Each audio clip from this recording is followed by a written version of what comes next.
The Angle Slam podcast. Woof. It's become a kind of like, we're trying to make each other break. What's the noise today? Yeah, we're trying to make each other laugh. Guess the noise. So that's something for the listeners to look out for. Yeah, we're going to do something different every time. See who can make the other one crack first during the intro. So, I mean, I'm making him crack now. But I think if we're going to do that, I think maybe the intro, like, even if we do crack, you've got to keep it. We can't really record. It's like oh, okay, I got top of the game for the next one. And it'll be Mania for the next one. 6 weeks away, a while to go. Hello, everyone. Hello, we are back. We're back for the Elimination Chamber. Elimination Blood Money Chamber. Yeah, and I just remembered, I was meant to do it like 10 minutes ago, for the death tributes. A referee passed away recently. Yeah, I can't remember his name though. I feel really bad. I was going to do the research, but he ref for WCW and WWE. I'm not sure how. He wasn't like super old. It might have been natural causes. Either way, it's a tragic thing. But yeah, so referees are a part of it as well. They're very important. So we'll tribute to him. Yes. The only other one that is just a congratulations, and it's more of a my thing, really. Yeah. Congratulations, Undertaker. Finally getting put in the Hall of Fame. I kind of knew it was coming. Well, yeah, of course it was, but I honestly thought they'd wait till like 40. But okay, they're doing it now, so fair enough. With the rumours going on, which we'll probably dive into more as the podcast goes on, wouldn't surprise me if next year they put Triple H in it, and then for 40 they'll put The Rock in it. Yeah, maybe. He's kind of a very overdue one as well, but it depends on his schedule. Do you want to do your thing? Yeah, so like, subscribe. Like, subscribe, share. Find us on all the socials. Find us on all the podcast stuff apart from Spotify, because I keep meaning to do it. You know the drill. Yeah, you know where we are. Just type us in anywhere and you'll find us. Yeah, YouTubers, whatever, and we'll be there. So, Elimination Chamber 2022, live from Jeddah. Yes. And for a Saudi Arabian pay-per-view, it didn't actually feel like too Saudi. It didn't, did it? It didn't feel like a glorified house show. It didn't feel like they were just throwing every bit of money at it. I also quite like the fact that it felt like a regular pay-per-view in the aspect that there was plenty of women matches on there, and they didn't do it as a big pomp and circumstance, going, look, we've got a women's match. It was just, this is the card. Yeah. And that I will absolutely respect. That it's another step in the right direction. Like we say before with like when they've done Crown Jewel and all that, this one actually felt canon, but maybe because obviously you get Crown Jewel, what's that? Oh, that's the Saudi show or whatever it's called. Elimination Chamber is part of the card. Yeah. So they were just like, right, we're making it part of the story, which helped because obviously it's like in the past they've kind of gone, this is a story, but we're forgetting all that for this Saudi show for a month, and then we're despite the momentum being dropped, we're back to it. But no, they just went straight through it, which is fine because my buzz for the Elimination Chamber has dropped year on year, where I'm not really that fussed by it, and I feel like it's too close to Mania, and I just don't really see the point of it. Putting it in the Saudi show, I think works for his advantage. I think, like you say, it stops the Saudi shows being non-canon. If they're going to give Elimination Chamber to them every year, then that makes more sense. It feels like a regular pay-per-view. There's less pomp and circumstance with the women matches. They're just on the card, as it should be. I think all round it's just a better idea, rather than doing a specific show dedicated to where it is. Yeah, it felt like it should. If they're going to do it every year for the foreseeable future, that should be the norm. Because they didn't. They don't get me wrong. They made it feel bigger than like it being in America or anywhere else would be, because it's foreign country, huge stadium. So there was still the fireworks and all that. Didn't seem as much. They didn't, like you say, ram it down our throats that look at where we are. Look, there's women here. Blah blah blah. They just kind of got on with it. The crowd seemed to really love it. Yeah, they were really into it from the get go.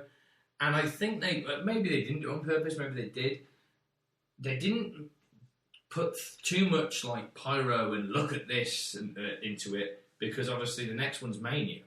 So why would you want to outshine? Yeah, Mania? You don't want to oversell it. But it felt big enough to be like, we're on the road to WrestleMania. So this is how important this pay-per-view is. Yeah. Or whatever, premium live event. I don't get it. Premium live event. I mean, come on. Like, I get the buzzwords and everything, but just why is pay-per-view such a bad thing to say? Well, when did it become premium live and not pay-per-view. As far Because as I know. I think that the whole point is it's pay-per-view, and I think a lot of people are obviously on the network now, and pay-per-views are going the way of the dinosaur because they're going onto streaming services, so it is a premium live event, I suppose. But why didn't you just... I don't know why they just go out of their way to ram it down our throat. It feels the same way as when they say local medical centre instead of hospital. Yeah. That's what it feels like to me, and it annoys me. I suppose it is that kind of like... I suppose you have to phase it out eventually because, like you say, the pay-per-views are dying out. It is just becoming, this is a show that's live and special on our streaming service. So maybe that's what they've gone for, premium live event. But it is what it is. It's just one of those things like, it needlessly nagged us. Yeah, it's just needless, yeah. Yeah. So, I really, usually I give a quick, like, it ain't bad, it was good, got at the start. I don't know how I feel about this until the end, after we reviewed that's the it. thing. I don't know either. I'll be honest. I've got mixed feelings all over the place. I think, like I say, until we've actually spoke about it, I don't really know. Vent about it or analyse things. I don't think I'm going to know. One thing obviously we'll start with the pre-show, which I didn't watch because I didn't think there was going to be. Again, we don't really watch pre-shows. That's just a given for us. I just generally thought there wasn't a pre-show match. I just thought it was they would do obviously a pre-show where it's like the panel and promos and all that kind of stuff. But I quickly found out that Miz Mysterio happened on the pre-show. So researched the win and saw it sounded quite good. I mean. They did the replay halfway through the show of what happened. Yeah, I mean, I didn't really care about the match anyway. No, but it sounded less. I honestly thought though, like it was good. I mean, I picked Miz in my predictions, so I thought he needs a win.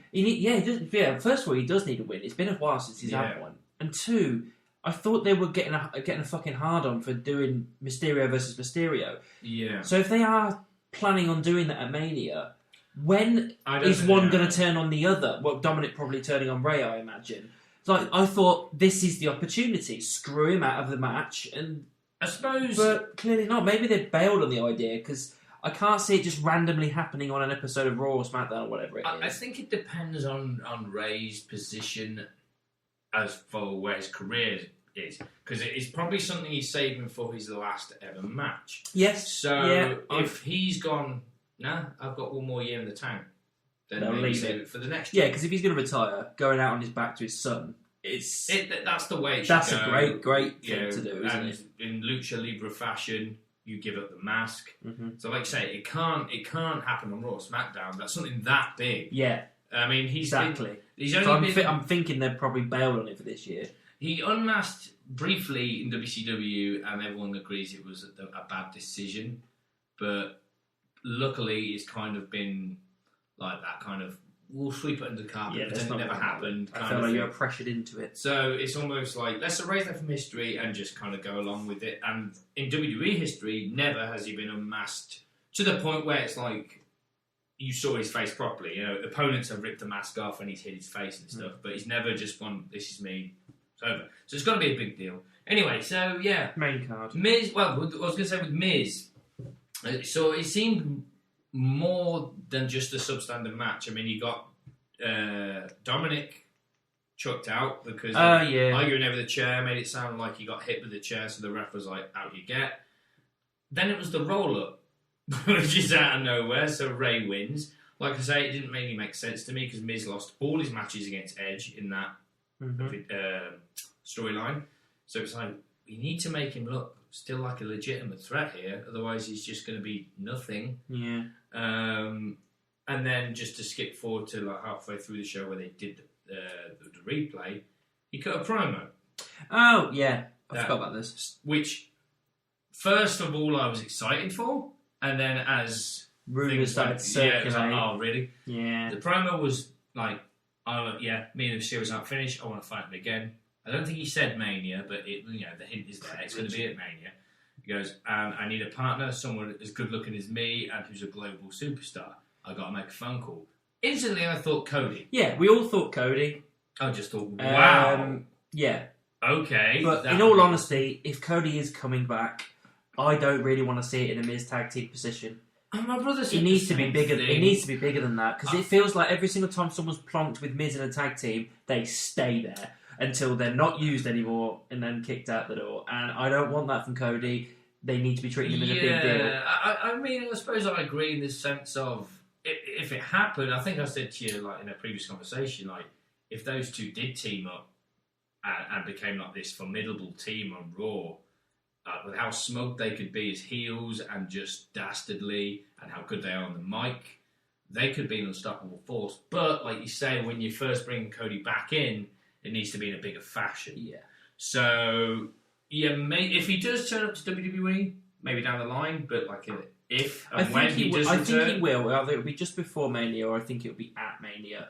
Or the Raw after. Yeah, I think it's not going to be as far away as we think it is. It's going to be around that area. He'll be a secret opponent or a secret partner. Yeah. It wouldn't surprise me or if he'll come out and screw someone or some shit. That'd be cool. It wouldn't surprise me if on the build-up to Mania now, they make it seem like Seth's left off the card.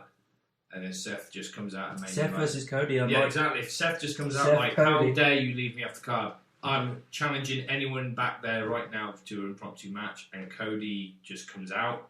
Huge moment and a great match. Mm-hmm. But anyway, it wasn't Cody. The biggest rumour that it's going to be Logan Paul. The guy's an arsehole. He's a cunt. Yeah. Has anybody seen any of his YouTube videos or his interviews or any kind of footage? You think you are a dickhead. I don't like you. Nobody really likes you. You're arrogant and you think you fucking own the world.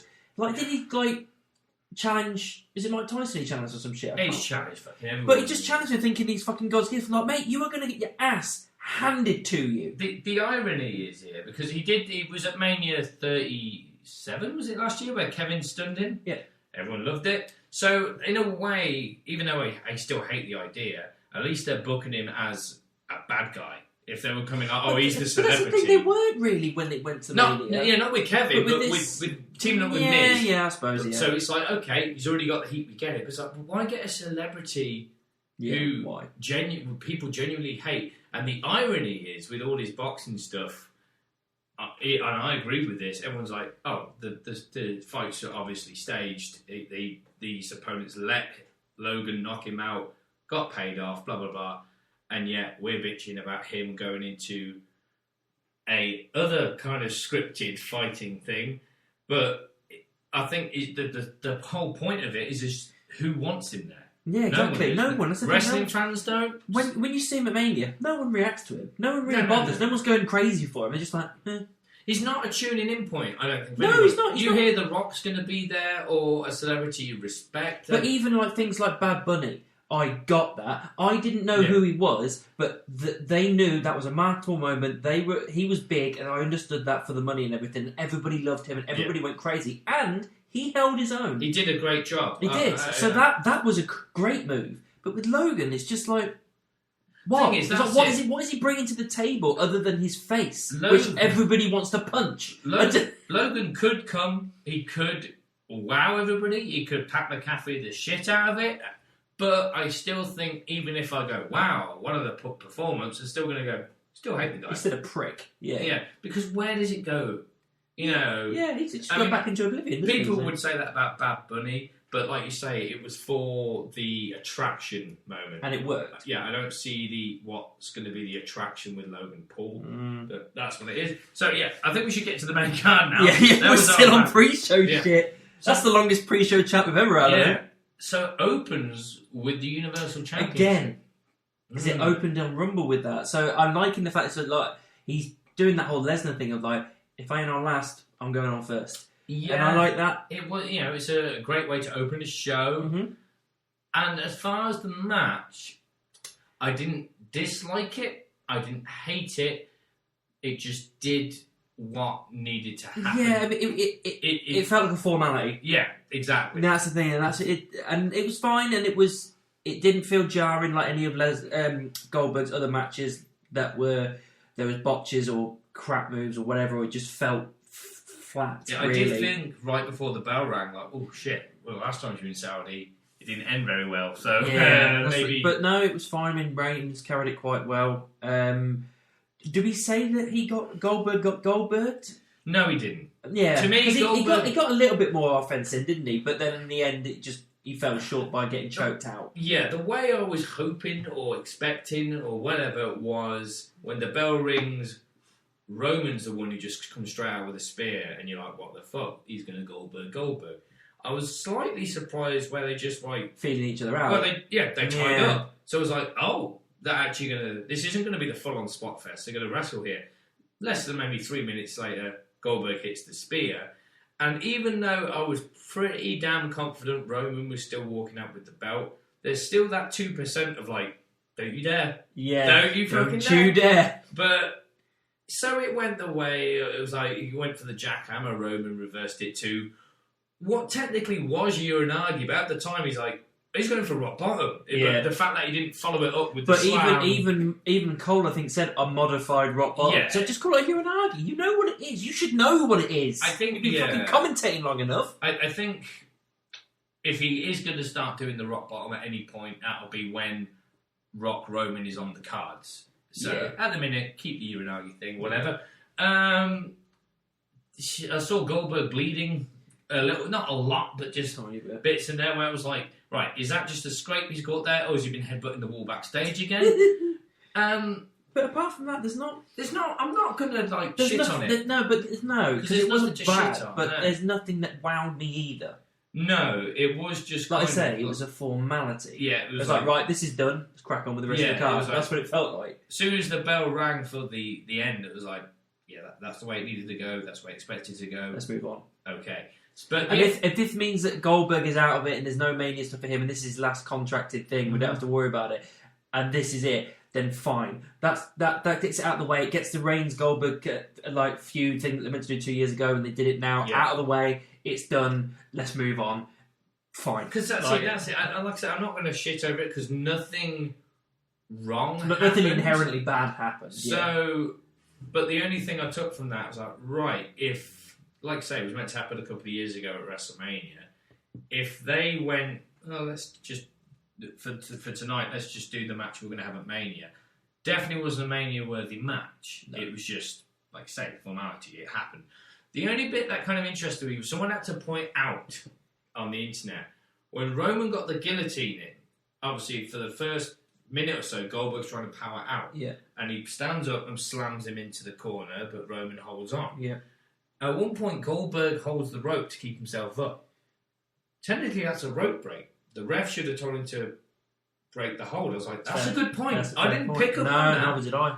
And then what I found out afterwards, even though obviously Goldberg passed out, he didn't tap out, that's the first person ever to beat Goldberg by submission. So Roman Reigns made history there. Wow, okay, I didn't know that. I thought someone had done it before. Yeah, so like I say, Roman got the win, did the promo at the start, just kind of acknowledge me, Saudi Arabia, and that stuff, and he just walked his way up the ramp, and that was it. So yeah, like I say, it was just kind of, here it is, it's done, moving on. Yeah, so next fine. Was the Women's Elimination Chamber match. Yeah, this was alright.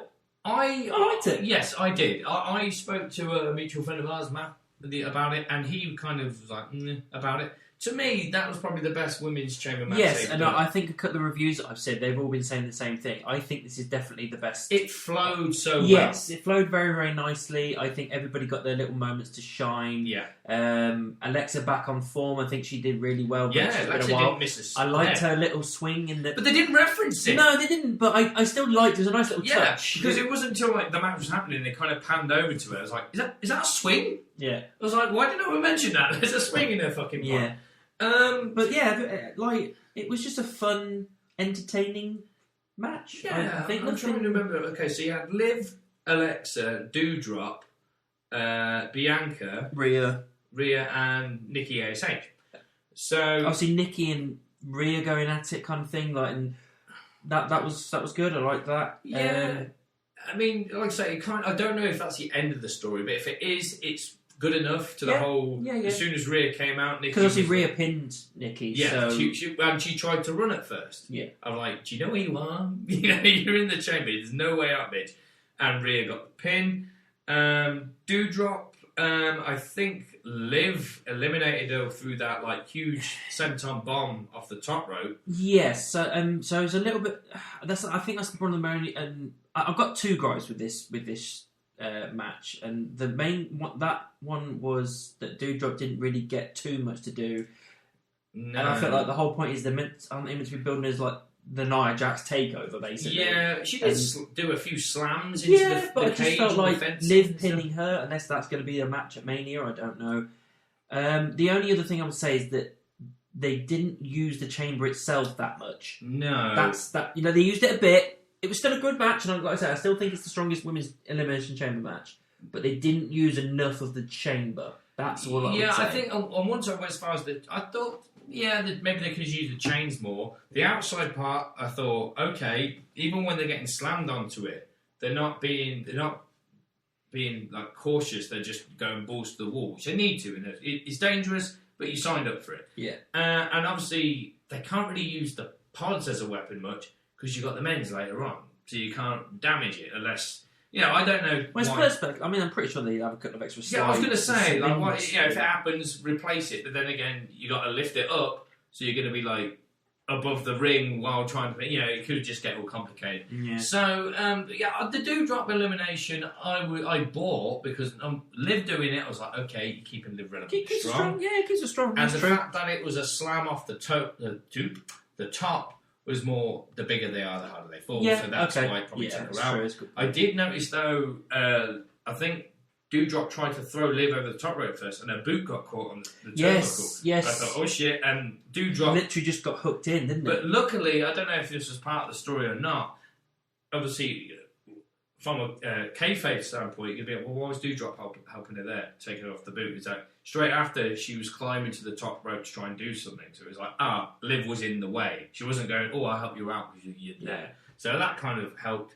Then Bianca and Rhea kind of did this like one-upsmanship with Alexa. Yeah, they did moves together kind of thing. They were just like, anything you gotta do better, and then slap the piss out of each other. Yeah. Like proper. That's the thing, that's a match I really want to see. I want to see those guys go at it. I did think, even though I went with Bianca, I thought if it's not Bianca winning tonight, it'd be Rhea.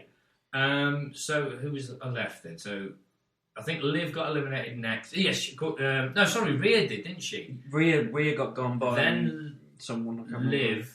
And it came down to Bianca and Alexa. Yeah. Where I wouldn't have been like annoyed if Alexa won, but I still would have been like, well, where's she been? You can't just chuck her back into a title picture. Yeah. Yeah, I think we all wanted Bianca because we want Bianca versus Becky properly rather than just one move. Yeah. So Bianca winning, that's fine. I like that. Apparently, originally the plan was for them to get a double pin and Bianca literally just kicks out kind of thing, and then they kind of talk about it in reverse shit and blah blah blah. Yeah. But they decided at the last minute, no, just do the KOD, keep her strong going into the match. And I definitely think it was the right call. To be honest, it was Nikki, ASH, and Doudrop were the two that stood out to me of like, they're not winning this. Yeah. But out of the other four, it was kind of like, you know what? Any of them could do it, so it made it more interesting. I still think they potentially have booked the women's title matches wrong, because I get the both Bianca Becky story because it's full circle of like what happened to Bianca at SummerSlam. Now it's payback redemption. Yeah. But I still think you would have made more money by doing Charlotte, Bianca, and Becky Ronda. Yeah, I agree. But I'm still fine with what they decided to do, because we are getting Becky, Bianca. I mean, I'm not really fussed about Charlotte Rousey, but I'm sure it'll be a fun match. Mm-hmm. But we are getting Bianca versus Becky properly, and that's fine. Yeah, that's it. But I suppose my thing is that on paper, both these matches have happened before. I know Becky Bianca was that farce at SummerSlam. Yeah, I wouldn't even count it as a match, really. And then Charlotte Ronda, they kicked the fuck out of each other a couple of years ago at Survivor Series. Not complaining, but I'm just saying it's happened. Becky Ronda's a match that people have wanted for the last 4 years. And I'm kind of hoping that once they've done it this year, that next year it'll be Becky and Ronda. I'm kind of hoping that that's what they'll do. If that's their long-term story booking, fine. And to my knowledge, I might be wrong about this, but I don't think Bianca and Charlotte have fought each other once yet. And they are both fantastic athletes to the point of like, these girls could go. Apparently, they were a few weeks back, they were pitching a 4 horsewomen for both, I heard about that, for both titles, so it's a unification thing. But I don't know why. What's going on with Sasha? And unfortunately, she's close to being back in the ring. I think she probably will be, hopefully, around for Mania, if not just after. But I think it was just too close to call, so just and like, that's not this year. I mean, I know there's rumours going about of the future of what happens after Mania, but you can't. The fact that, spoiler alert a little bit, you're going to have the WWE Universal title match as a unification match. Mm-hmm. Do you want to do the same with the women's? Yeah, as well? Exactly. That's even though rumour has it that after Mania they're dropping the brand thing again, which is why they might be doing the combined belt. Which is kind of like, okay, but how many times are we going to go through this? It's always draft, no draft. It's a bit... Either you do it or don't do it. Yeah, you got to stick to your... And you got to stick to it for about 10 years before you can decide, I'm going to get rid of it. And if you get rid of it, you got to stick to that for another 10 years before you go back again. Not go flip-flop every couple of years. Because otherwise it just becomes pointless. Plus, I suppose, on the why I understand it a bit, the fact that they've released so many people is like, do we have enough for 2 Yeah! Yeah, so that's true. It. So, Bianca wins. Bianca she's going to WrestleMania. The following match was the women's tag match, Charlotte and Sonya versus Ronda and Naomi. Yes, and Sonya's arm was injured, but then she faked and go, looking better again. But and the contract was Ronda had one arm. I like the fact she was in a jiu-jitsu outfit. I thought that was quite... I didn't mind that. I didn't mind it, but I just thought... And this is I'm fine with it because... I look at Ronda and I think she would not wear what everyone else is wearing, the skin-tight latex stuff, because obviously they have to be fully covered up as part of the what goes on in Saudi Arabia. Whether or not we agree with it is irrelevant, but that's what it is. I don't see Ronda dressing up like that, so her to have that that makes more sense. That didn't register with me at the time, because when she came out with it, I was like, oh, all right. Why? And then as the commentators were going on, she's wearing the jiu-jitsu outfit she wore when she won the gold medal or whatever it was competition. And I thought, they're going to say at like the Saudi Olympics or something. Yeah. And they said Beijing. So I was like, so it's nothing to do with Saudi. The only thing, and this is going to sound so like I don't even know the word, but out of touch. No, but I don't know what you're going to say, to be honest. It kind of bothered me in a way which it shouldn't, that she had no makeup on. Because usually, and I don't mean this as like, only women look attractive in their makeup. It's just usually she's got that, like, they go all out. I know what you mean.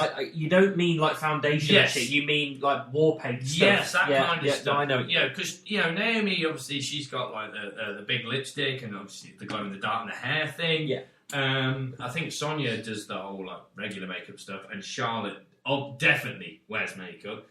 Ronda came out just Ronda, which on one side is very respectable, like this is who I am, but the other side is like, but this is wrestling, this is theatre. Yeah, where's the I don't want to say flamboyant. Pomp and circumstance. Yeah. But it was just one of them where I was like, just you're nitpicking. Okay. Yeah, I suppose. As far as the match, I don't know. It was meh. Yeah. It was fine. It was one of those things where I was just checking my phone because I'm really not that invested in this because, again, it felt like the first match, although it was a lot more boring. Yeah. It was a formality. It was a means to an end. It was just a way to get Ronda and Charlotte on the card. So let's just have a tag match so we can build towards their Mania match to make Ronda strong. Yeah.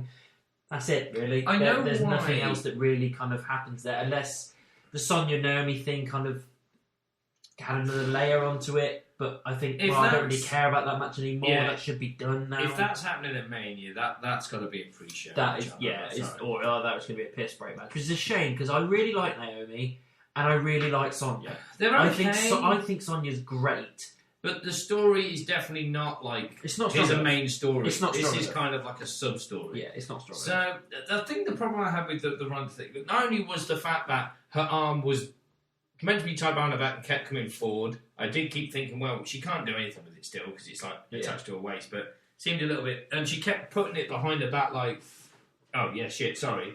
But it's like, all right, you follow the rules and whatever. But it did. I know the point of the whole story with the hand tied behind her back was meant to be like she's still a badass bitch even with one arm, but it felt more like I saw in bits she was struggling. Not with, like, the moves as such, but trying to get up, trying to get in and out of the ring. So it was like, this is just a mess here. Yeah. I did think after the match, that was needlessly sloppy because I get the fact that the whole story was, Sonya was faking it, blah, blah, blah. But you could have just gone with Sonya's fine now, let's have a regular women's match and just wait for that hot tag on Ronda where she tears everyone apart and Charlotte backs off like she did at the end anyway. Yeah. I mean, again, that was the only layer storyline-wise. It was just like, at the end, Charlotte was like... Yeah, she's like, take Sonya out. See that, Sonya, bye. So that's it. I get the point of the match, because like you say, it had the Sonya-Naomi rivalry element in it, and it's the build-up to Charlotte-Ronda. But it just seemed, like you say, meh. Meh. It really was. It did kind of stop the momentum a bit. Yes, a little bit. But yeah, as I say, nitpicking a little bit. I believe the next match was Drew McIntyre versus Madcap Moss. Falls count anyway. Yes, and again, it's not a match I cared about really. It's not really a feud I care about. It's building up towards Drew versus Happy Corbin at Mania, which... I don't think many people want to see it. I don't really think anyone wants to see it, but as long as Drew stays strong at the end of it, that's the one thing I've actually realised, and I realised it here in this match, or at the end of the match, that even though Drew is down on the mid-card area at the moment, they're still portraying him as a top guy, with the fireworks and the way that they're pushing him forward as a character and as a person. So they haven't forgotten. They haven't forgotten. It's like, this guy was a WWE champion, he's a big deal, we're going to keep him a big deal. It's just that we haven't got loads for him at the minute, so we're going to put him here, but we're going to keep him as this big thing, so that at any point we could put him back to the stratosphere. Keep him relevant. Yes, exactly. Yeah. So I appreciate that. The match itself was okay, it wasn't very long. The only notable thing I saw was when Madcap Moss got dropped on his head. How he didn't break his neck. Fair fucking play from carrying on, because the whole time we were like, you need to stop, because he compressed his neck, he must have done. You can see it, like, his head hits the thing, and it's compressed so much that I couldn't see his neck between his head and his shoulders.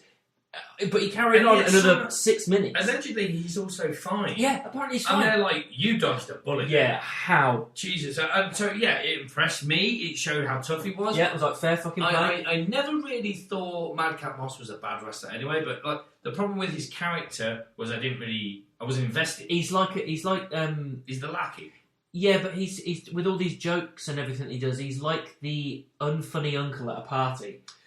You know, the one that you just actively try to avoid. Yeah, it's just like, you're not that's funny. exactly who they want him to be. Yeah, so, Uncle Knobhead. Yeah. That's what he is. So, and it's just, I know that's what it's trying to be, but it's not funny. Like, you've got to do some dad jokes that actually make me laugh. But in a way, I get it, because it's not meant to be funny either. You're meant to be like, shut up. I know, but it's like go away heat for me. It's not, I'm loving him because he's a heel. There's a fine line between, like, this is like, shut up, someone punch him in the mouth. Oh, great, he's been punched in the mouth, to, I don't want to see you on TV anymore. Yeah. So, and this is the thing with Corbin. I mean, I like Corbin as a wrestler. He's reliable as hell. Yeah. Great moveset. And every character they've gave him, he's done it to the best of his ability. He's took the ball and ran with it. And so, he's not doing anything wrong. It's just, it's like the crowd just can't attach. And I think most of the crowd are like, can we have the Lone Wolf back, please? Yeah, a little bit. Because if it was Lone Wolf Corbin, who was like a full-on badass, heel, so dickhead, but a badass, versus the badass Drew McIntyre, I think there'd be a bit more investment than just, the Scottish Warrior Drew McIntyre versus Happy, I won a lot of money Corbin. It's like, where's the dynamic that I'm interested in? Where's the urgency? Yeah. It doesn't feel like it. It'd be different if they kind of made Corbin almost... I think they are trying to make him that almost $1 million man, JBL, I've got more money than you thing. But they don't want to rip off those characters. So they've gone with this, I want to load in Vegas, now I'm exceedingly wealthy and happy. But it's just not firing on for the cylinders of the fans. It's just kind of like, the fans are like, is that what we're doing with him now? Okay. Yeah. No. I mean, I found it weird how Drew took a swing with him with the Claymore. Oh, with the sword? With the sword, yeah. But that's what it's called. I thought we called it Angela. No, but an actual big double-handed sword is called a Claymore. That's why it's so great that he uses it, because obviously his finishing move is called the Claymore. So it's actually called that. He took a swing at Corbin. It's like, if he hadn't ducked, I did You'd think have that. chopped his freaking head But off. it's not a real sword. No, so but the whole point of if it he is hadn't meant to have be, done isn't it? Like, like the whole kind of storyline thing is meant to be a real sword. that's it. Yeah. And you swung to try and kill someone. I did think It's like if he hadn't have ducked. And he claymored what's it with the sword in hand. Yeah, I did think so. so. That was So the why point. is he holding Yeah. the sword in hand? I did because the thing is, it's not like again anything bad happened in it. It was almost like the Goldberg Roman thing. Nothing bad happened, and I will admit near the start when they started going up the ramp and by the stage, it's like they're probably going to take advantage of this false count anyway thing. Maybe they'll go backstage or into the crowd. They just kind of went back to the ring. I think the ring. I think there was 2 pin covers outside the ring. Yeah. That's not enough. Yeah, and then it ended in the ring. Yeah. So it's like, which isn't a complaint because a false count anywhere means out the ring, in the ring, whatever.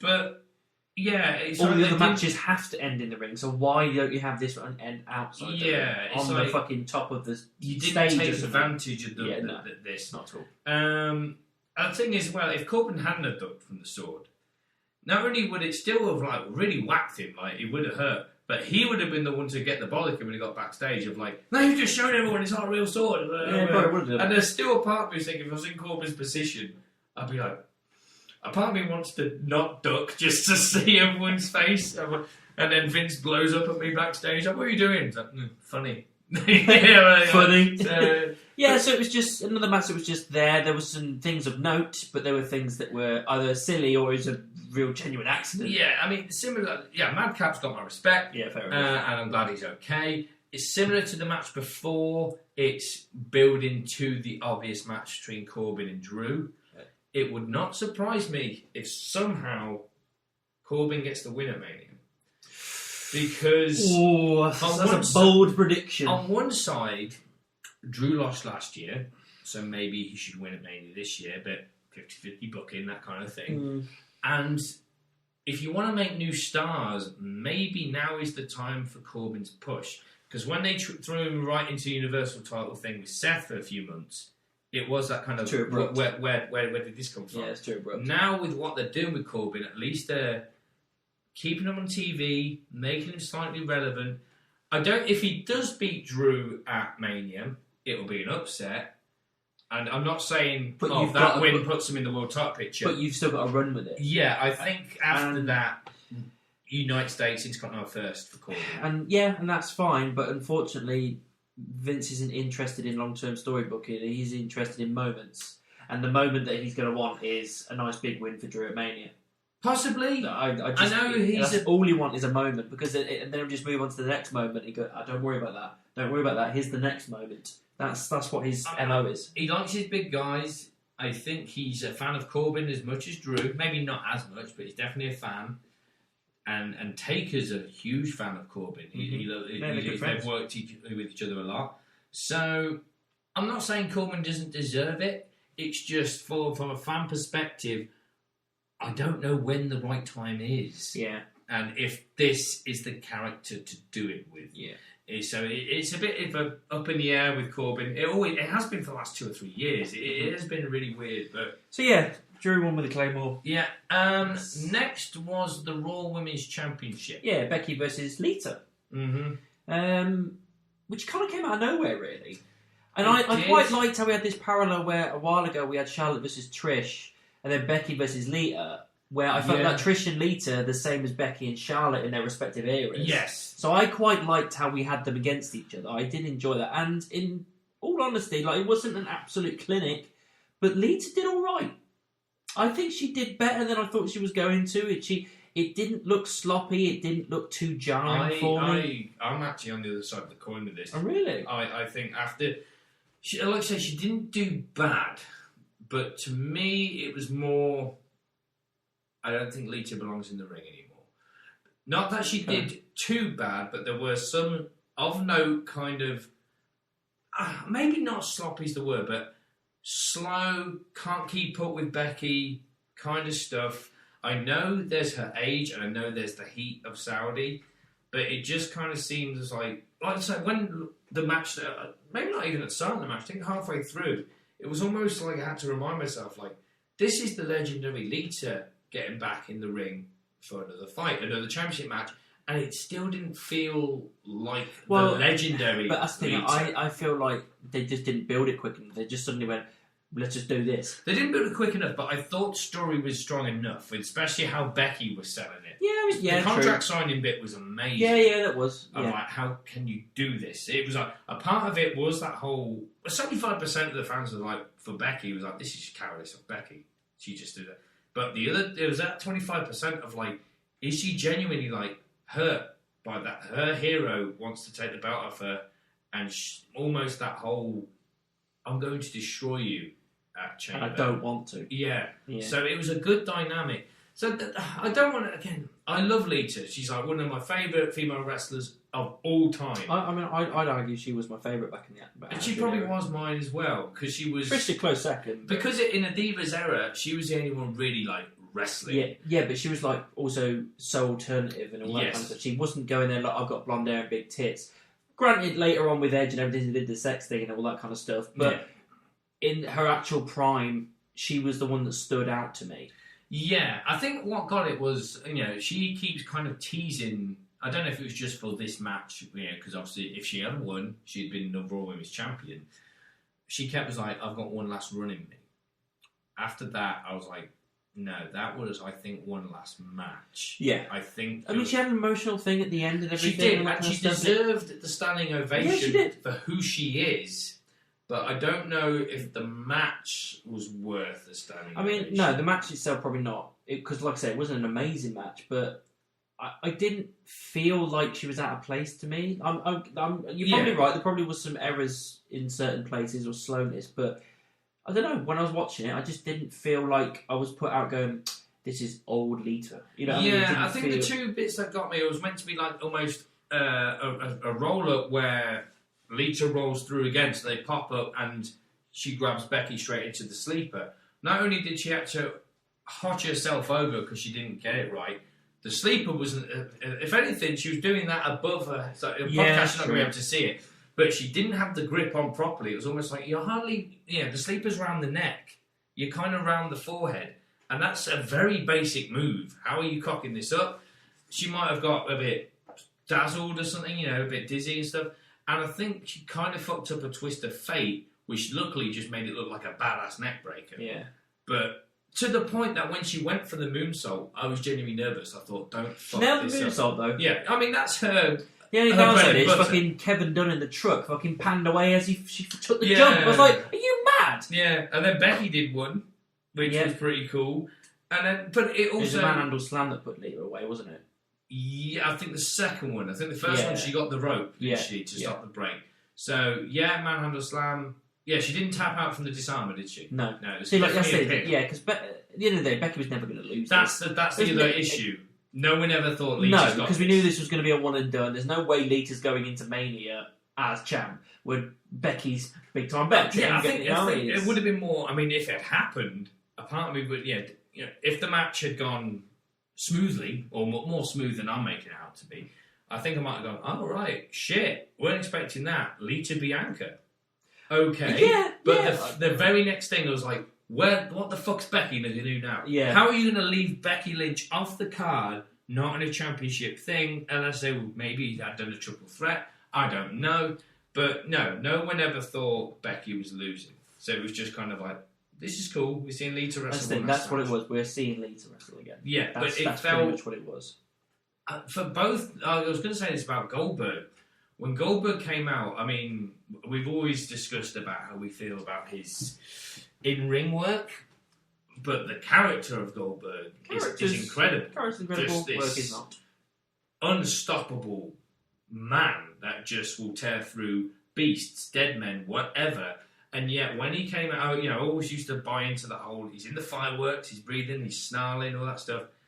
It wasn't until in hindsight I thought, that felt more like Bill coming out than the character of Goldberg. Yeah, definitely. This felt like old man Bill. The old warhorse being carted out one more time. Yeah, when for a bit of payoff. When I look back at his match with Lesnar at the Survivor Series, granted, it had been a long time, so absence makes hearts grow fonder. But when he came out at Survivor Series, it felt there's Goldberg. And then he whipped Lesnar's ass like Goldberg as well. This was more, all right, you're getting Roman over, but you came out tonight as Bill. And Lita just, to me, came out as almost the same. Yeah. I'm not going to say she came out as Amy Dumas. Yeah, she didn't. She still came out as Lita, but I kept watching her like, you're like the mum that's trying to hold on to the youth for me here. And I'm cooling down with the kids. I don't want to shit over her because I love her to bits, but it just felt like that whole... You feel like you're done now. You don't need to see these. Yeah, it felt like, look, kids, look what I used to do. Look what I can still do. Yeah, okay. Yeah, so... But yeah, so Becky won, as we expected. So, next was meant to be the SmackDown tag titles. This is the thing, like, don't get me wrong, this wasn't an amazing pay-per-view, but... I could have gone with it. Yeah. I was ready for the match. Yeah, but at the time I was like, all the matches so far, there was none of them that were actively bad or anything like that. I was like, okay, this is a solid pay-per-view so far. I was thinking, this is could go up there as a decent pay-per-view, reasonably scored, blah, blah, blah. And then as soon as this happened, I was like, there's always something, isn't there, WWE? There's always an asterisk on every pay-per-view. There's always a bitter aftertaste in every fucking pay-per-view that you do. You could go fucking flawless. Like the Rumble. The whole of the Rumble for me was great until the main event, and then that was fucking shit. This, granted, I wasn't necessarily that invested in the match itself. I was looking forward to seeing them go, but I wasn't invested in the storyline. We knew the Usos probably weren't going to lose it. Yeah. But... to just not have the match and then just get jumped by the Usos and the Usos fuck off. What was the point in taking them all the way over to Saudi Arabia to do that? Yeah. And then it didn't even seem like they beat them up enough for it to warrant that as well. That was it. And then the other thing that, to finish off this little cluster of annoyance, they went for 6 to 7 minutes of promo work and like after the match. Just like, fuck this. And it was repeated promos that you did earlier in the night. Yeah. Fuck this. Get rid of that. Make the match. It could have been a 6-7 minute match of an absolute fucking barns, like absolute chaos. But no, you decided to do this and then have them bugger off. What was the point in taking them all the way over there for that? Even though it would have been stupid. Still just as annoying, or not just as annoying, but annoying in a way. They could have done the attack, rolled them in the ring, had the bell ring, and then just kicked the snot out of the Raiders, won, and then we'll be like, well, that's because you jumped them beforehand.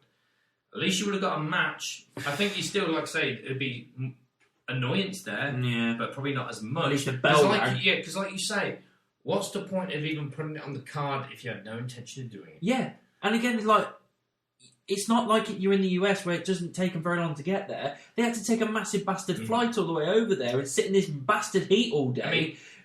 I mean, easy paycheck for them, I suppose. I suppose, but fucking hell. Like they always say, like, there's the wrestlers that go, they want the paycheck.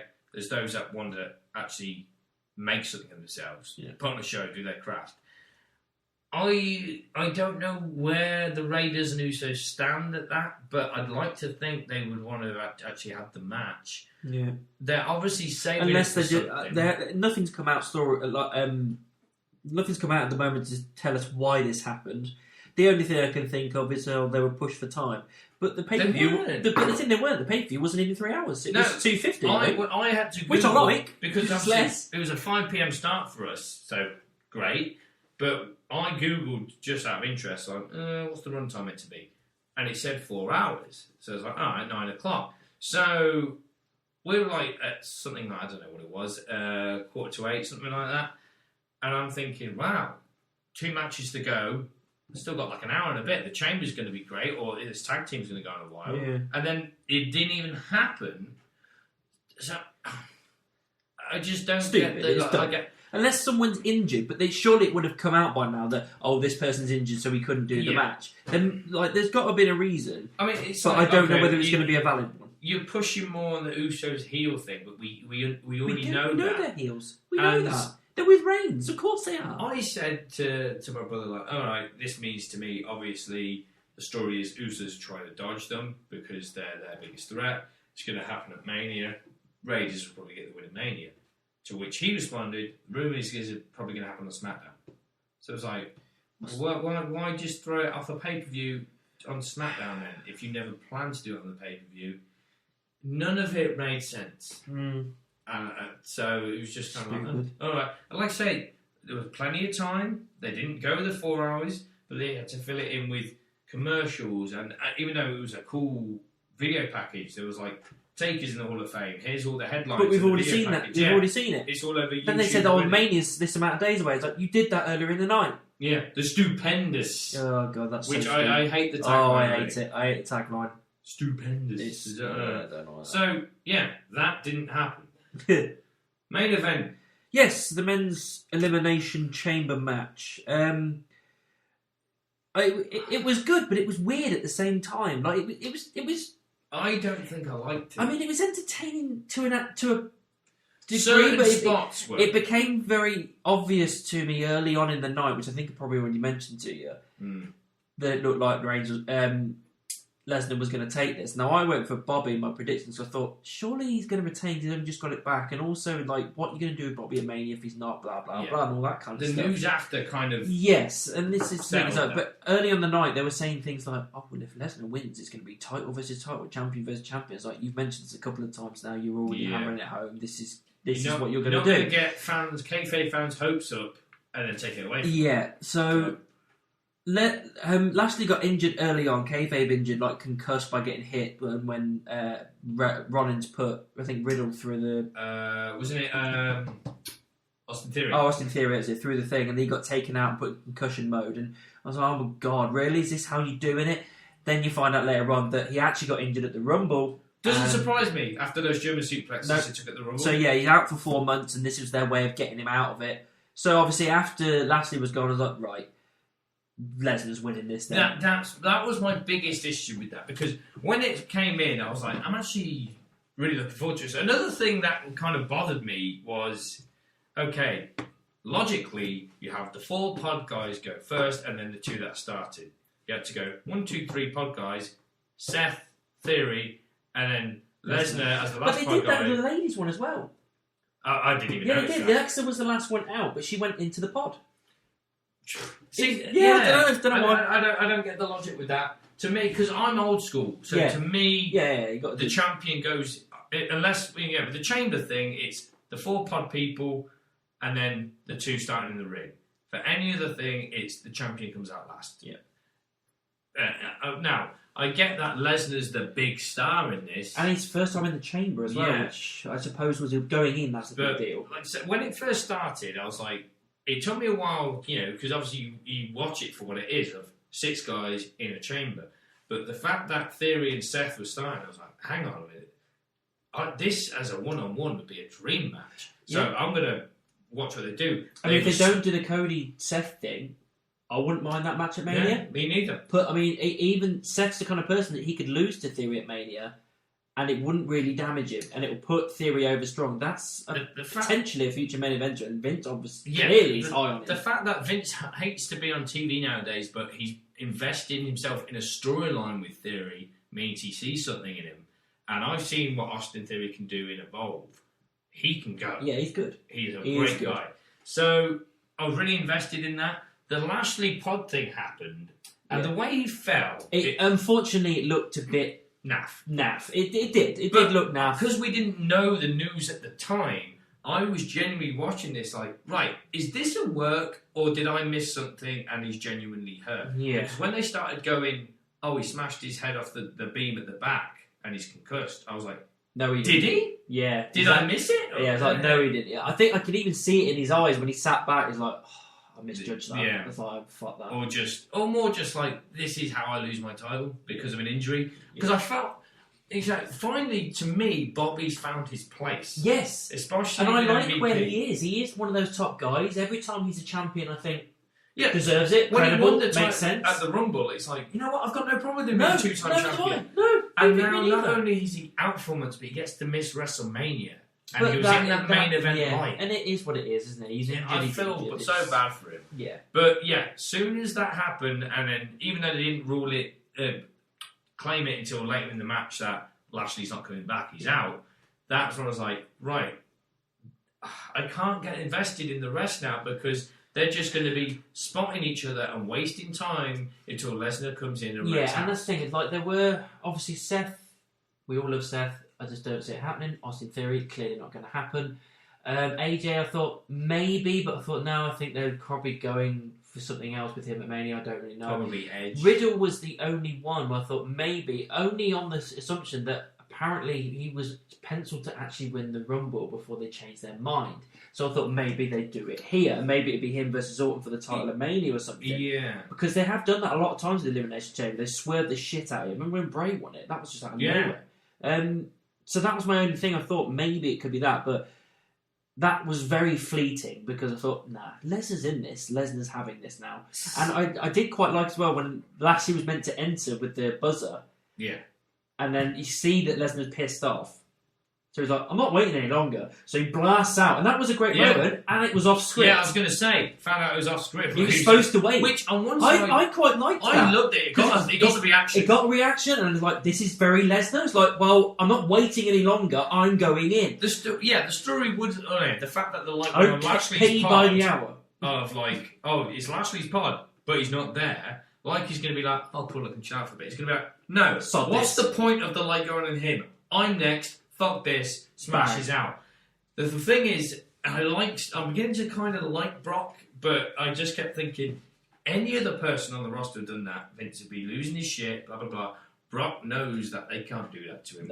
Because he's Brock Lesnar. Yeah, because of his worth, because of the position he is right now, and I think he just thought, no, this is going to be cool. I'm doing it. Yeah. Bang! And then after that, it was he Shayna Baszler and everybody. So he pinned everyone. You see, the Seth thing. See, you said you didn't really see him win it. I thought, found at the bottom of the list, but maybe. Why can't Seth go in as champion to Mania to go against the likes of AJ or someone like that? Even though rumour still is AJ Edge. Riddle, possibly. Who was the other one? Theory. No. So, yeah, that AJ, was it. It was kind of like... AJ. There was rumours of AJ potentially defending the title against Edge at WrestleMania. But it's kind of like, Edge was in the top picture last year. You know, let's get the new blood in. Even though we're going with Lesnar Reigns. So, Lesnar comes out, wrecks shop, F5, Seth, goodbye. Riddle, goodbye. See, the Riddle thing was like, they've got beef. Yeah. So it's something going to happen. I wanted a little bit more and I didn't really get that. I don't know if Brock was like, I'm not working with him. He doesn't really want to. But, I mean, he has worked with him. He did it in the Rumble. So he's worked with him here. So he has done some work with him. I just don't think he's interested in doing a full story with him. No. I mean, I guess they've got a story in the works for Riddle. But rumour is now that Orton Riddle is on the card for WrestleMania. So RK-Bro in the next 6 weeks are probably going to split up. But I thought at one point, like, what if Riddle looks like he's ready to go? And while they're like taking Seth or AJ out the door, out of nowhere, Orton slithers in, RK's over Riddle. You're like, what? Fuck you! And Orton's the perfect heel. He can be like, you knew this was coming, and how dare you think you can be champion and I can't? That kind of story. Then Austin got killed. This was, I would say, like, once the other three had gone, it was just down to Austin and Lesnar. I was like, okay, it's a formality by this point. Austin isn't winning this, clearly. But whole bit I loved. Fun. It was real, chasing him around the ring, running away from him. He got him up on the top. He F5'd him off the top, which was hilarious. Yeah. It was a lot of fun. And then just pinning him at the end, and that's it. Lesnar's your champion. It was fun, and Austin sold the shit out of it. Not just from the wrestling's perspective, but from his emotions and his facial expressions. He was just like, I don't want to lose this because I want the championship. At the same time, I'm fucking terrified of him. For that last bit, when it was just down to Brock Austin, I became full on watching it fan mode of like, this is funny. Oh, how is Austin the last guy in there? Yeah. Then they did the full on like sprinting around the chamber. What I love is that as soon as Austin got in Lesnar's pod, Lesnar didn't even stop. He just booted the place, which hit Austin as well. The only bit, again, similar to that whole when Goldberg hit the spear, it was that 2%, like, don't you dare. This was more when Austin got the low blow. I thought, you're not going to? No, that's what happened. I was like, the more he got the moves in, just giving him a little bit of I figured that, but I just thought, would they? Imagine that. He pinned Lesnar. Imagine it. But then the other thought came and was like, what if Roman comes into this one? And fucks him again. And I was just like, oh my God. But obviously, he did all the moves. One, Lesnar kicks out, and Lesnar's like, it pissed me off now. Yeah. And now the F5 off the pod was cool, and him slamming him in the plexiglass when they're like... Because at one point I thought, is Austin going to get on the roof? Because he nearly got through the cage. He started going through, didn't he? Shit, this is new. And... But Lesnar went up quick. Yeah. He darted up there and just... He's an animal. He really is. Still, every time I see him, it boggles my mind how someone how that big... quick, how agile he is. Just bang. He was like 3 jumps and bang, he was there and he dragged him out. He's an animal. But the F5, the quarrel I have with it, which I shouldn't, is after the F5 off the pod, Austin obviously went hurtling down, landed on his feet, and then bang. And I was like, on his feet. I was like, yeah. So I told myself, Josh, if he'd hit that perfectly, he'd have like broken ribs, arms, everything right now, and wouldn't be going to Mania. Yeah. Would look cool, but would have been fucking stupid for him to do. So of course he landed it that way. Lesnar just goes in, 1, 2, 3, Lesnar's WWE champion. So, champion versus champion at WrestleMania. Yes. So I don't... I'm fine with it. Because I've resigned myself, and we already accepted the fact that it was going to be Reigns Lesnar for a long bloody time. Once they realised they couldn't get Rock, it was going to be this. Yeah. They've been pushing this for a while. It's unfortunate that it's 2 titles and a Rumble win and an Elimination Chamber to build one story, which is a bit annoying. However, like I said, I've kind of accepted it already. The one bit I do quite like about it is now that it's title versus title, I'm not confident who's winning. Beforehand, when it was one title, I thought that, look, they're probably going to go with Lesnar and have him beat Reigns. Because I don't think they're going to wait until WrestleMania 40 for The Rock. Because I think, unfortunately, Vince is too impatient. I think maybe it was a good thing, but I think he's too impatient. So he's going to have Lesnar win. Now that it's title versus title, I think Lesnar's going away, and I think Reigns is going to take it. It goes from one era of him being Universal Champion, and he can move on to being dual champion, and that's a new era of his heel persona. From the get-go, I just thought, Roman's got this, because... This is guaranteed. Roman's... I know Mania 31, it was kind of null and void with those two, because Seth came in with the heist of the century, but the way things were going, Brock was killing Roman Reigns at WrestleMania 31. WrestleMania 34, Brock won. Let's say, I know it's... So I think it seems more obvious that Reigns is taking this now, but there is still that asterisk with it being 2 titles that I'm not 100% confident. I think it's leaning more towards Reigns for me. Yeah, I think because they still blowing smoke straight at Roman's ass, which the fans aren't minding at the minute because of the capacity his character is in. But everybody's loving Lesnar as well with his face persona. Which another thing as well, he posed with fans after the match. Yeah, it was weird. And I loved it. I was smiling, going, I like this. It's like he's just being himself, but he's famously doesn't like people. He's a bit more laid back now. He doesn't like loads of people around him. He's not good in big spaces with loads of people. But he did it, and I thought, okay, fair enough, mate. I appreciate that. The Pat McAfee podcast, he opens up properly and pretty much just says the whole Cowboy Brock thing we're not seeing on TV is him, and he's so funny and relaxed with Pat McAfee that it's only 45 minutes, but he even explains, I was like, look, it's not that I don't like people. I just want to be left the fuck alone. Which is why I've got the ranch and stuff. And he explains the whole after that high of performing in front of people, whether it was in the octagon or even wrestling in high school, I had to go and hibernate. Or go away for a while to come down from that because it was just too much. Yeah. So I think after Mania he'll probably go on break again. Yeah, which kind of makes me think it probably will be. But again, it's just always that thing. Like maybe if he's enjoying it so much and everything, it's saying, look, if you want me to stick around, I think they'll do everything in their power to make us think Brock's going to win. Yeah, and that's great, and that's what I want. Yeah. I want that for a main event, and it is going to be the last match on the second night. We know that. Yeah.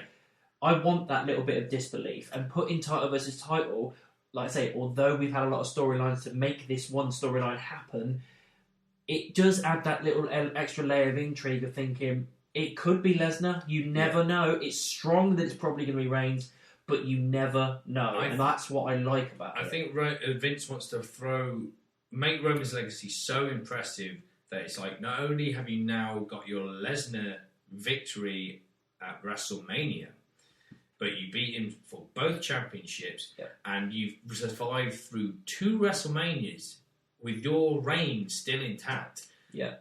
But I will say after Mania 38, some point that year, I think the reign has to end. Yes, I agree, because otherwise it will get stale. Yeah. They're very lucky that they've been doing it this long and it hasn't felt stale. There's been ups and downs, I suppose, but for the most part, I bought him as a champion. I bought him as a diabolical heel. All the storylines they've been doing, they've all been fun and entertaining, and they built him as this absolute monster of a heel, at top of the pile kind of guy. And it hasn't yet got to the point where I go, this is boring the hell out of me. And I don't want that. I want them to pull the trigger at the right moment so that they can do it before it gets stale. And with it being a dual champion, that can happen. He can still be a champion and just lose a belt. I think also the fact that pretty much every match they've had, I mean, I know they've had matches together where it's been like fatal four-way capacity or whatnot, but every one-on-one has just been the whole, this is a regular match. I think now's the time to be like, we need to stipulate this. So even if it's like, we're going in, no disqualification, no count out, there has to be a winner. That's when the story can easily go like, Roman's in trouble, here come the Usos. Roman just wipes them out. Like, what were you thinking? To the point Heyman starts questioning, because Heyman's still a factor in this, of like, maybe I messed up. And there's a bit between him and Brock where he's like, no, you're the man. I'm with you. Yeah. At first, Brock's like, I think right. hopefully they'll tease something like that to make you believe shit. Brock might take this if Heyman goes on his side. If Heyman does that, I know the fans will be like doing that whole like panto thing. So Brock like, no, fuck him. He'll be whatever. And Brock will be like, yeah, come on then, come on, yeah. And then just at the last second, he'll scoop him up for an F5, and either we'll see it, or just as he's about to, Roman will spirit him out his boots. I like to see it off camera. It just happens. I don't see him charging. Yeah, just bang, just suddenly like bang, and he's down. Yeah. Mania actually from a couple of months ago. If you go, what do you think about Mania? That's like what the card could be. I'd be like, yeah, we'll see. The more things are going with rumours. Yes. The main rumour being Stone Cold Steve Austin versus Kevin Owens. Oh my God. I mean, even if he just comes out, stunners him and leaves, I'll still be happy. But it's a weird one, this, because God damn, two minds. We will mark the hell out if he comes back for a match, especially against someone with Kevin Owens' stature, because he's a very safe bet to be going against. He'll carry a lot of the match, and he'll hopefully make Austin still look great. Yeah. Because he will be rusty, because it's almost 20 years since he's been in the ring. Yeah. But on the other hand, it's like, are we going to tarnish his legacy if he ends up being like Goldberg? It's sloppy. We don't know. Because we all know Austin isn't the best wrestler in the world, but he was the best character in the world. Like, he was a brawler. But he was also famously clumsy. Yeah. And that, unfortunately, I'm afraid that doesn't fall into it. But this is why I think Kevin Owens is the perfect opponent. Again, yeah, he's good to carry. Kevin will carry him. So we don't know that's guaranteed yet. No. But the rumour is he's on Raw tonight. Yeah. So if we've got that, Edge AJ, we've got the title versus title, we've got the two girls matches, they're pretty decent. Potentially Orton Riddle. Yeah, this is shaping up to be a reasonable... Mate, like, if you guys can knock this out of the park, WWE, we might stick around to keep reviewing shit. If you fuck this up, because this is your do or die. Yeah, everything is pointing to, you know what? This could be one of the best WrestleManias we've had in years. Yeah. And it's not like the likes of 33 and all that were bad, but there have been a couple it's like, no, it was alright. There's been a couple that you just like dropped the ball. Yeah. And then but I can't remember the last time I went. Apart from Mania 30, I think since then, there's been really good ones, or meh ones, or they've dropped the ball somewhere so bad that it leaves a bitter aftertaste. But never felt Mania. Yeah, but I never had that point where I go, holy shit, that was awesome. Yeah. But the whole thing with 30, with the building around Daniel Bryan and that was all incredible. And the shock of Taker losing, that kind of shit. I haven't had that since. Yes. The other thing being as well, they always, at some point in the night, go, oh, this is the Hall of Fame class. And the main one always gets the entrance, which means Taker will be at WrestleMania, and I'll be happy with that. I'm wondering now, though, do they give us that American Badass entrance at WrestleMania? Nah. Do you think they're going to go with the gold? Yeah, go classic. They're going to classic. They probably will, but because we know at the Hall of Fame he's going to be out of character. He can't do the speech in character. I mean, I think if you're going to do the American Badass, You drive onto the stage on your bike. Oh, you're gonna because did you just hear about the? No, I don't mean at Mania. I mean at the Hall of Fame. Oh, right. So you get both. You get the American Badass entrance at the Hall of Fame. Well, did you hear about and then you get the regular. The Bad Bunny concert? Yes, he just rocked up in his bike, didn't he? And he looked cool as fuck still. I'm like, he's what? 50, nearly 60? Yeah, he's 56, I think. And 60-year-old in leather on a Harley, still looking cool as fuck. I mean, it's like, Jesus. But, yeah, there's a couple of Mania matches where I'm thinking, really? Knoxville Sammy? Are we going to go with that? Yeah. Or Logan Paul and all this kind of stuff? It's the one that I literally just thought of while I was here. Excuse me. Obviously, December, they didn't go with a pay-per-view. I don't think. I think they did Survivor Series. You'll see us at day one. So it's like, all right, what are we going to do for the tag championships at WrestleMania? It's been a long time since we've had a TLC match. Oh, please. You want to make impact? Please, for the because they gave that to the Intercontinental Championship quite a few times over the last few years. If you're going to do Knoxville Sammy, you can't have Knoxville TLC match. No. Like, they're apparently he's close to fucking brain damage if he keeps doing it. Yeah, so and he's got to stop. And no offence to like Damian Priest, United States Championship. The way that title's going at the minute, I don't think it classes for like a tables, ice and chair match.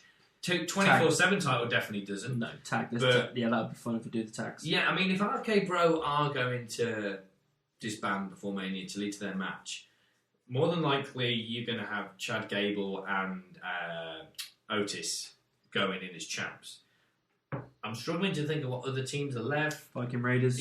They're on SmackDown, though, isn't it? Yeah. So it depends if they go with the Raw tag. Yeah, that's true. It's difficult. And if you're gonna do it with the Usos and the Raiders and one other team, you could probably try and pick somewhere. Yeah, I mean, you could chuck Cesaro and someone together, probably. Yeah, I mean, I'm probably Ziggler and Rude. Yeah, they're on SmackDown. If you got those three teams against each other, that'll do. I'm alright with that. Yeah, and I'm gonna sound a bit smug here, but I'm pretty confident whether it's no DQ or not, the Usos will be interfering in the WrestleMania match with Roman Reigns. Probably. Which means, will they go, okay, but the Usos would suit better in a TLC match because they've got all the high-flying stuff, but if one of them gets injured and they can't do the main event thing, I mean, you could do it with one, but it's not the same. So it's kind of like, do we risk it? Because you can't exactly go, okay, we're risking it, but you guys be careful out there. But also, I like, if they go into a TLC match and they lose their titles, that gives another asterisk onto the main event later on. We think, well, the Usos have lost. Yeah. And Reigns about to lose. And it also protects them because they didn't lose the belt under a pinfall. Yeah, it was like a TLC match. So, it was just like, I was fucked. The next thing I know, someone else didn't stop from getting the belts. We're not champs anymore. So, yeah, there's a lot of potential going into WrestleMania. Yes. But the thing is, we're always like this going into WrestleMania, and then 50% of the time we're like, ugh. It was... What happened? Yeah, so fingers crossed they can nail it this time. Mm-hmm. Let's see what happens. So that was it. I think we did go on a bit of a rant. Oh, ratings, sorry. Yes, ratings for Elimination Chamber.